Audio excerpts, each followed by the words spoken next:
হাদিস। নবী করিম সাল্লাল্লাহু আলাইহি ওয়াসাল্লাম বলছেন, বনি ইসরাইলের 3 জন লোক একবার রওনা হয়েছিল কোথাও যাওয়ার পথে। তারা এক পাহাড়ি এলাকা দিয়ে যাচ্ছে, ঝড় শুরু হলো। ঝড়ের থেকে বাঁচার জন্য, আত্মরক্ষা করার জন্য তারা একটি গুহার মধ্যে আশ্রয় নিল। হঠাৎ করে বিশাল এক প্রস্তর খণ্ড উপার থেকে গড়াতে গড়াতে এসে গুহার মুখকে বন্ধ করে দিল। এখন 3 জন লোকের একজনও এখান থেকে বেরোবার আর কোনো পথ নাই। 3 জন লোক মরে যাবে, জীবন সম্পর্কে হতাশ হয়ে তারা কাঁদাকাটি শুরু করলো। মুরব্বী যিনি ছিলেন তিনি বললেন, কান্দে তো কোনো লাভ নাই, মরবো তো বটেই, কিন্তু আসো নেক আমল করে যদি কিছু থাকি, আল্লাহকে ভয় করে কোন আমল যদি করে থাকি, চলো সেই আমলটা দিয়ে আল্লাহ পাকের কাছে ওসিলা দিয়ে মাপ চাই। ওই যে সেদিন বলছিলাম, অবতাকু ইলাইহিল ওসিলা মানে পীর ধরা না, অবতাকু ইলাইহিল ওসিলা আয় আমলে সালেহ, নেক কাজের ওসিলা দাও। শুরু হয়ে গেল। একজন বলল, রব্বুল আলামিন তুমি জানো আমার একটা কৃতদাস ছিল, আমাকে না বলে সে পালিয়ে গেল, আর ফেরে না, বছরের পর বছর চলে যায়।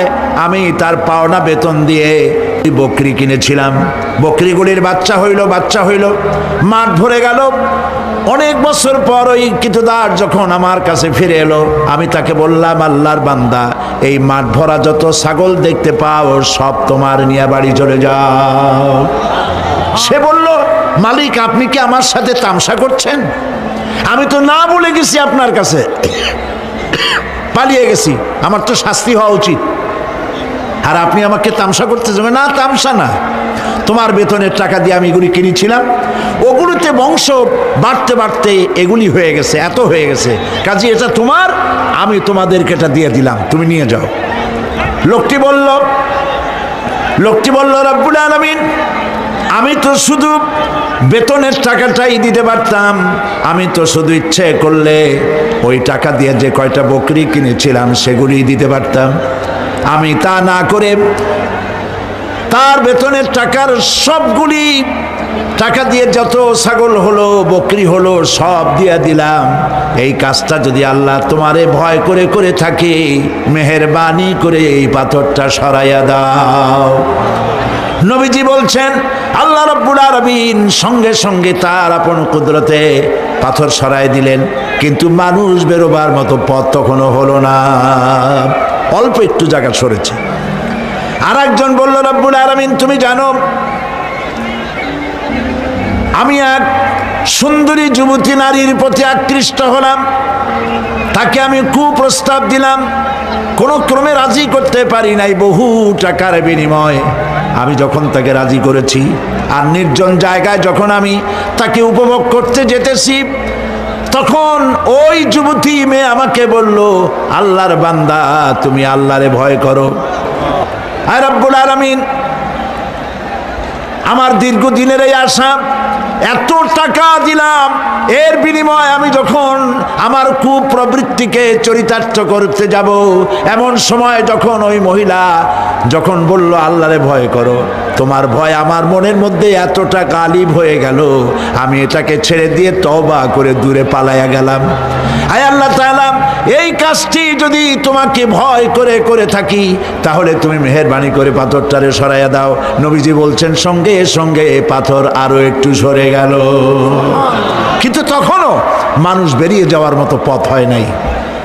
তৃতীয় ব্যক্তি বলল, রব্বুল আলামিন তুমি জানো আমি গরিব মানুষ, কয়েকদিন পর্যন্ত বহু চেষ্টা করেও কিছু সংগ্রহ করতে পারি নাই, ছেলে মেয়ে না খাওয়া, আমার বুড়ি মা না খাওয়া, আমার স্ত্রী না খাওয়া, সারাদিন কাজ করে কিছু পাই নাই। যখন আমি বাড়ি ফিরলাম, গভীর রাত্রে স্ত্রী জিজ্ঞেস করলো, কিছু পেয়েছো নাকি? আমি বললাম কিছু পাই নাই। স্ত্রী তখন আমাকে বলল, আমার যে বকরি ছিল, ওই বকরি দহন করে সামান্য একটু দুধ, 1 গ্লাস দুধ গরম করে রেখেছি, তোমার মায়েরে দেই নাই, বাচ্চাদের দেই নাই, আমি নিজে খাই নাই, তুমি কষ্ট করেছো, তুমি খাও।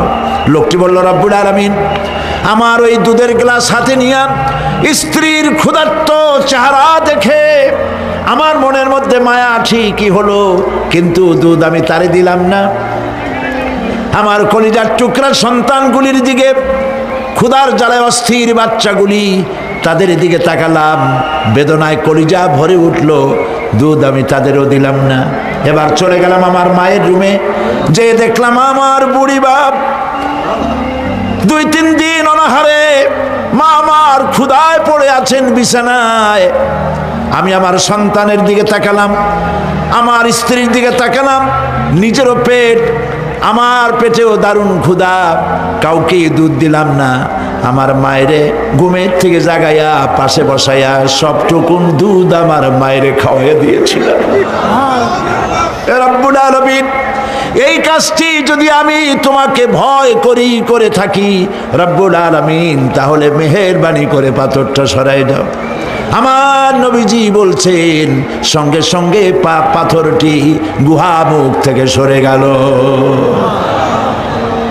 আল্লাহ পাককে ভয় করার, ভয় করে চলার একটি দৃষ্টান্ত, এভাবে অনেক দৃষ্টান্ত হাদিস শরীফের মধ্যে এবং কোরআনের মধ্যে রয়েছে। প্রিয় ভাই সব, মানুষের মর্যাদা টাকায় বাড়ে না। আপনি সৈয়দ বংশের লোক, এটা দেখার আল্লাহর কোনো জরুরত নাই। আপনি বড় আলেম, এটা দেখার জরুরত আল্লাহর নাই।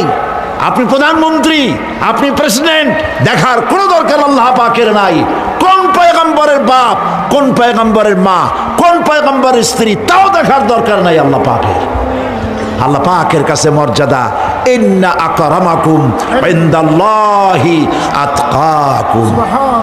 তোমাদের মধ্যে আল্লাহর কাছে মর্যাদা হচ্ছে সেই ব্যক্তির, যে ব্যক্তি তোমাদের মধ্যে সব থেকে বেশি আল্লাহ পাককে ভয় করে। সুবহানাল্লাহ বলি। একটি সহজ ব্যাখ্যা এভাবে দেওয়া যায়, তাকওয়া কাকে বলে। একটি সংকীর্ণ রাস্তা, সেই রাস্তা দিয়ে, সেই রাস্তার 2 দিকে আছে কাঁটা যুক্ত লতা পাতা। এরকম একটা রাস্তা দিয়ে যখন আপনি যাবেন, তখন আপনি বলুন তো, তখন আপনি বলেন কিভাবে যাবেন? আপনার গায়ে জামা আছে, চাদর আছে, রাস্তাটা খুব ন্যারো, 2 দিকে কাঁটা যুক্ত লতা পাতা। বেতের গাছ দেখছেন, বেত, ওই রকমের বেতের কাঁটা যুক্ত লতা পাতা আছে। যাবেন কেমনে? যাওয়ার সময় জামা কাপড় খুব আঁটো করে সতর্ক হয়ে আপনি যাবেন, যাতে কাঁটা লেগে আপনার জামা না ছেড়ে, আপনার গায়ের চামড়া না ছেড়ে। এটার নামই হচ্ছে তাকওয়া, সতর্কতা অবলম্বন করে চলা। এটার একটা দৃষ্টান্ত আমি এইভাবে দেই। বাইন মাছ তো আমরা সবাই কম বেশি লোকেরা খায়। চট্টগ্রামে বাইন মাছরে কি বলে? যাক, অন্তত একটা মাছের নামে আমরা এক আছি, বাইন মাছ। এই বাইন মাছ থাকে কোথায় বলেন তো? কাদার মধ্যে থাকে। যারা বাইন মাছ ধরেছে তাদের মুখে শুনেছি যে বাইন মাছ যতই কাদার মধ্যে দিয়ে টাইনা বাইর করলাম, এর গায়ে কোনোদিন কাদা দেখি নেই। তা শুধু খাবেন না, ওর কাছ থেকে অন্তত তাকওয়ার শিক্ষাটা নিবেন। ও কাদায় থাকে, তাকওয়ার কারণে কাদা ওর গায়ে লাগে না। তাকওয়া মানে বেঁচে চলা, সতর্ক হওয়া। সতর্ক থাকে, গায়ে লাগলো না। আপনিও আপনার সমাজকে পরিচ্ছন্ন বানাবেন, নিজেও পরিচ্ছন্ন থাকবেন, আল্লাহকে ভয় করে চলবেন, সতর্ক হবেন, এটার নামই তাকওয়া। দেখুন আল্লাহ রাব্বুল আলামিন বলছেন, ইয়া আইয়ুহাল্লাযীনা আমানুত্তাকুল্লাহা হাক্কা তুকাতিহি ওয়া লা তামুতুন্না ইল্লা ওয়া আনতুম মুসলিমুন। আল্লাহ পাক বলেন, হে বিশ্বাসীরা, তোমরা আল্লাহ পাককে ভয় করো, ভয় করার মতো ভয় করো, আর মুসলমান না হয়ে মরে যেও না। সুবহানাল্লাহ। আল্লাহকে ভয় করো, ভয় করার মতোই ভয় করো। যেমনটি আল্লাহ পাককে ভয় করা উচিত ওইভাবে ভয় করো, জীবনের সকল কাজে উঠতে বসতে। আন্নাবা ইন্না লিল মুত্তাকিনা মাফাজা, অবশ্যই মুত্তাকিদের জন্য রয়েছে সাফল্যের একটি স্থান। হাদাইকা ওয়া আ'নাবা ওয়া কাওয়াইবা আতরাবা, বাগবাগিচা, আঙ্গুর, নবযৌবনা সমবয়সী তরুণী বৃন্দ, এবং রয়েছে উচ্ছ্বসিত পান পাত্র।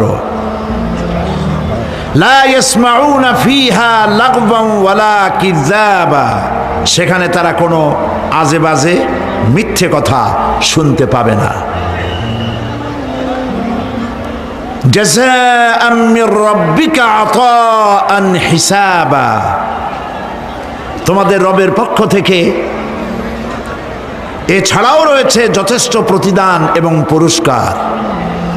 রব্বিস সামাওয়াতি ওয়াল আরদি ওয়া মা বাইনাহুমার রাহমান লা ইয়ামলিকুনা মিনহু খিতাবা, এসব পুরস্কার রয়েছে তোমাদের সেই রবের পক্ষ থেকে যিনি আকাশ আর জমিনের আর এর মধ্যস্থিত সব কিছুর মালিক, যার সামনে কথা বলার সাহস কারো থাকবে না। এটা হলো যে আমার তেলাওয়াতকৃত আয়াতের শাব্দিক তর্জমা। এখন আমরা ব্যাখ্যার দিকে যাব। আমি গতকাল বলেছি কোরআনে কারিমে আল্লাহ পাক যেখানেই নিজের নাম বলেছেন জব্বার কাহ্হার, সেখানেই আল্লাহ পাক নিজের নামের পরিচয় দিয়েছেন রহমান রহিম, পরপরই বলেছেন যাতে বান্দারা ঘাবড়ে না যায়। যেখানেই বলেছেন জাহান্নামের কথা, সাথে সাথে আবার আল্লাহ পাক বলেছেন জান্নাতের কথা। যেখানেই বলেছেন আযাবের কথা, সাথে সাথেই বলেছেন রহমতের কথা। সুবহানাল্লাহ বলবেন না? গতকাল আমরা শুনেছি জাহান্নামের কথা, ঠিক না? আজকে আল্লাহ পাক বলছেন আমি মুত্তাকিদের জন্য বিরাট সাফল্য রেখেছি। মূল সাফল্য কিন্তু পৃথিবীতে না, আসল সাফল্যের জায়গা কোথায়? পরকালে। বলেন আসল সাফল্য কোথায়? পরকালে। কত বড় মন্ত্রী হইলেন, কত বড় ডাক সেটে নেতা হলেন, কোন দেশের প্রধানমন্ত্রী হলেন, কত টাকার মালিক হলেন, এটাই আপনার সফলতার বিফলতার মানদণ্ড নয়। আসল সাফল্যের মানদণ্ড কিয়ামতের দিন আল্লাহ রাব্বুল আলামিন আপনার সাথে কি ব্যবহার করবেন, ওটার উপরই সফলতা নির্ভর করবে, বিফলতা নির্ভর করবে। প্রিয় ভাই সব, কিয়ামতের সাফল্য শুধুমাত্র মুত্তাকিদের জন্য। কাদের জন্য বলুন? মুত্তাকিদের জন্য। আরবি ভাষায় তাকওয়া বলে একটি শব্দ আছে। এই তাকওয়া শব্দের অর্থ হচ্ছে বিরত থাকা, বেঁচে চলা, সতর্ক হওয়া এবং সাবধানে চলাফেরা করা, এটার নামই হচ্ছে তাকওয়া। একটিমাত্র জিনিস যদি মানুষের মধ্যে থাকে, সে মানুষটি ফেরেশতার চাইতে বেশি মর্যাদা সম্পন্ন হয়ে যায়, আর ওই জিনিসটি না থাকলে পরে শয়তানের চাইতে লোকটি নিকৃষ্ট হয়ে যায়। বলেন তো জিনিসটার নাম কি? তাকওয়া। বলেন না নাম কি? তাকওয়া। এই তাকওয়া দিয়েই, এই তাকওয়া যার ভিতরে সৃষ্টি হয়, সে ভালো কাজ করার জন্য উৎসাহিত হতে পারে। এই জন্য আল্লাহ রাব্বুল আলামিন বলেছেন ফাত্তাকুল্লাহা মাস্তাতাতুম, আল্লাহ পাককে ভয় করো, যতটা ভয় করা সম্ভব অতটাই ভয় করো। ইন্না লিল মুত্তাকিনা মাফাজা হাদাইকা ওয়া আনাবান ওয়া কাওয়াইবা আতরাবা ওয়া কাআসান দিহাকা لا يسمعون فيها لغوا ولا كذابا جزاء من ربك عطاء حسابا رب السماوات والأرض وما بينهما الرحمن لا يملكون منه خطابا صدق الله العظيم। সূরা সিংহের মাথার উপরে বিড়ালেরা আজ লাফালাফি করতেছে। মুসলমানেরা সিংহের জাত, খালিদ বিন ওলীদের উত্তরসূরি, সালাউদ্দিন আইয়ুবের উত্তরসূরি, শহীদ তিতুমীরের উত্তরসূরি, তাদের মাথার উপরে বুশ আর শ্যারনের মতো বাঁদরেরা মুসলমানের মাথায় লাফাচ্ছে। মুসলমানদের বদকিসমত, শাহাদাত কি তামান্না ভুল গই। এ মুসলিম মিল্লত শাহাদাতের তামান্না কলিজা থেকে উঠে গিয়েছে। তসবিহ কি দানু মে জান্নাত ঢুঁढ রহি, তসবির দানা গনে কোন বেহেশতে যাব, কোন বেহেশতে যাব, কোন বেহেশতে যাব। জান্নাতের তসবির দানার ভিতরে জান্নাত পাওয়া যায় না। তাহলে রাসূলুল্লাহ বলে যেতেন, নবী করিম সাল্লাল্লাহু আলাইহি সাল্লাম বলেছেন, আল জান্নাতু তাহতা জিলালিস সায়ুফ, জান্নাত হচ্ছে তরবারির ছায়াতলে। যতদিন মুসলমানদের হাতে ছিল কোরআন আর তরবারি, ততদিন ছিল মুসলমানদের বিজয়ের কাল। তোমাদেরকে আজ এই জাতির মুসলিম মিল্লাতের অরুজ এবং জাওয়াল, উত্থান আর পতনের ইতিহাস শোনাই।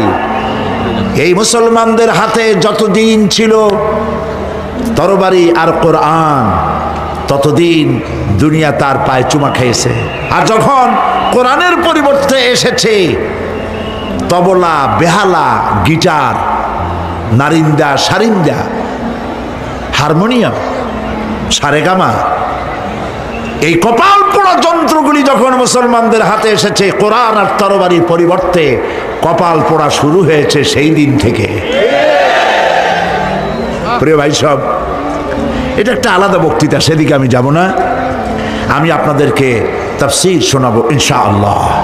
বলি ইনশাআল্লাহ।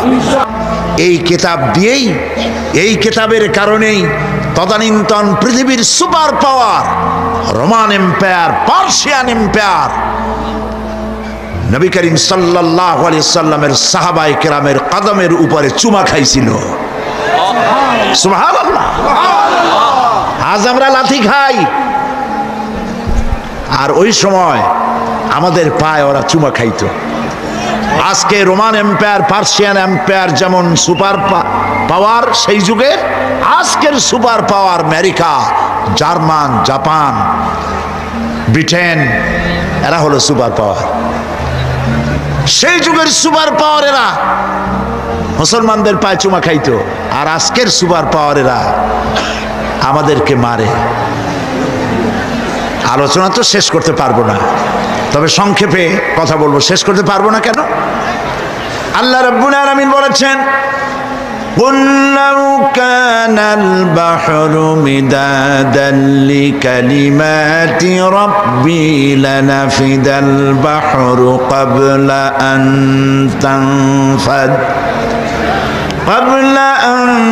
تنفد كلمات ربي ولو جئنا بمثله مددا।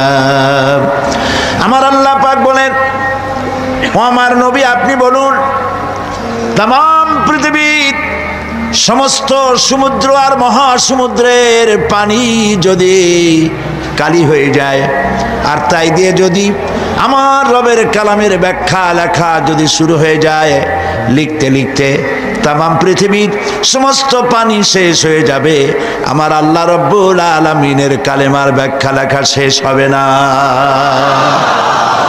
এ হচ্ছে সে আজিম কিতাব। কি দুর্ভাগ্য আমাদের, এত বড় কিতাব, এর দ্বারা শিক্ষা নিতে পারলাম না। প্রিয় ভাই সব, সেটা কি দেখবেন? চোখে দেখা মুজিজা দেখাই। কোরআনের অসংখ্য মুজিজা আছে, যেটা দেখা যায় চোখে, সেটি তাকিয়ে দেখুন। এই বিশাল জনসমুদ্র আয়োজন করতে যে কোনো রাজনৈতিক দলের জন্য কত লক্ষ কোটি টাকা খরচ করতে হবে, কত পুলিশ, কত বিডিআর, কত আর্মি লাগবে সুশৃঙ্খল পরিবেশে বসিয়ে রাখতে। তাকিয়ে দেখুন তো, সেরকম কি কেউ আছে বসুন বসুন বলার জন্য?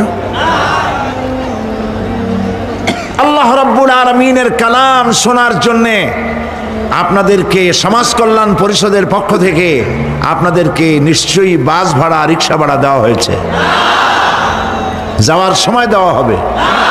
আচ্ছা, কিছু না হোক, মাহফিলের শেষে বদ্দার হাটের ভালো গরুর গোশত দিয়ে ভাত খাওয়ানো হবে, তাও হবে না।